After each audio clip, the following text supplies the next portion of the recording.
আসসালামু আলাইকুম এভরিওয়ান, সবাই কেমন আছো? আজকে সকাল সকাল ঘুম থেকে উঠেই নাস্তায় কি খাবো ভাবতেছিলাম, কারণ রুটি তো প্রতিদিনই বানাই, প্রতিদিনই খাই। তো আজকে কোনোভাবেই রুটি খাইতে ইচ্ছা করতেছিল না। সো আমি কি করলাম, কালকে রাতের ভাত ছিল, তো ভাতটা আমি ফ্রিজে আগেই রেখে দিছিলাম। চিন্তা করেছিলাম আজকে হয়তো হাঁসকে দিয়ে দিব।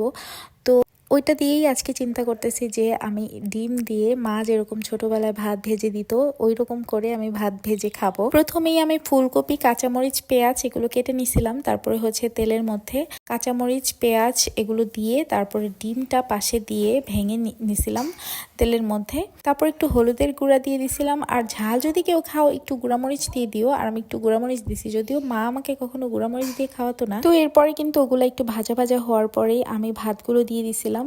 আর ভাতগুলো একদমই ঠান্ডা ছিল। তারপরে আমি এটাতে দেওয়ার পরেই এটা মিক্সড করা ট্রাই করতেছিলাম।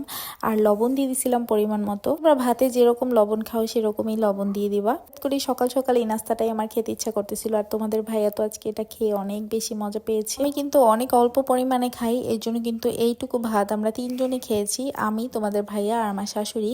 আমার শ্বশুরকে রুটি বানিয়ে দিয়েছিলাম, কারণ সে রুটি খায় সকালবেলা। আর সে একটা জিনিস অনেক ভালো করে যে মাঝে মধ্যে যদি আমাদের নাস্তা বানাতে লেট হয়ে যায় তাহলে সে বাইরে যেই খেয়ে নেয়। শ্বশুরা কিন্তু জ্বালায় বা শাশুড়িরা জ্বালায় যে সকালবেলা নাস্তা না বানালে অনেক চিল্লাপাল্লা করে। তো আমার শ্বশুর অনেক ভালো, আলহামদুলিল্লাহ। এই দিক থেকে কখনোই কোনো খাবার দাবার নিয়ে প্যারা দেয় না। আর যদি আমি একটা কিছু তৈরি করে দিই সেটা খুবই মজা করে তারা খায়। তো শ্বশুর শাশুড়ি নিয়ে অনেকেই অনেক প্যারায় থাকে। আমি কিন্তু অনেক ভালো আছি, আলহামদুলিল্লাহ। তোমাদের ভাইয়া যে অনেক মজা পেয়েছে খাবারটা খেয়ে সেটা তোমরা ওর এক্সপ্রেশন দেখেই বুঝতে পারবা সবার শেষে ভিডিওতে। আমি কিন্তু ভাতটার সাথে সব কিছু মিক্সড করার ট্রাই করতেছিলাম। এখানে আসলে আমি অনেক অল্প পরিমাণেই ভাত নিয়েছিলাম, যেহেতু সকালবেলা এত বেশি ভাত ছিলও না, এইটুকু ভাত দিয়েই আমাদের হয়ে গেছে। সো আমরা কিন্তু অনেক ইচ্ছা করলে বেশিও খেতে পারি, কিন্তু আমার তো এমনিই অনেক হেলথ কমাতে হবে, এই জন্য আমি এমনিই ট্রাই করতেছি। সকালবেলা অনেক বেশি একটা খাই না, নর্মালি সকালের খাবারটা পুরাই স্কিপ করি, শুধু চিয়া সিড, হাবিজাবি এগুলোই খেয়ে থাকি।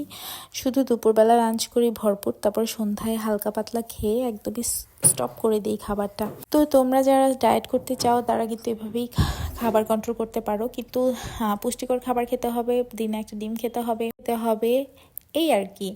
তারপরে দেখো এই যে আমার খাবারটা রেডি হয়ে গেছে, কালারটা কি সুন্দর হয়েছে দেখছো। আমাদের ভাইয়া কিন্তু এখন খাবারটা খেয়ে একটা এক্সপ্রেশন দিবে, সো ওই এক্সপ্রেশনটা দেখো। আর আমাদের ভিডিওটা ভালো লাগলে অবশ্যই লাইক করে যেও আর কমেন্ট করে যেও। তিনি কিন্তু এরকম ভাত ভাজা মজাই লাগে। তোমরা কারা কারা খাও আমাকে অবশ্যই কমেন্ট করে জানাবে। আজকের মতো এই পর্যন্ত, আল্লাহ হাফেজ।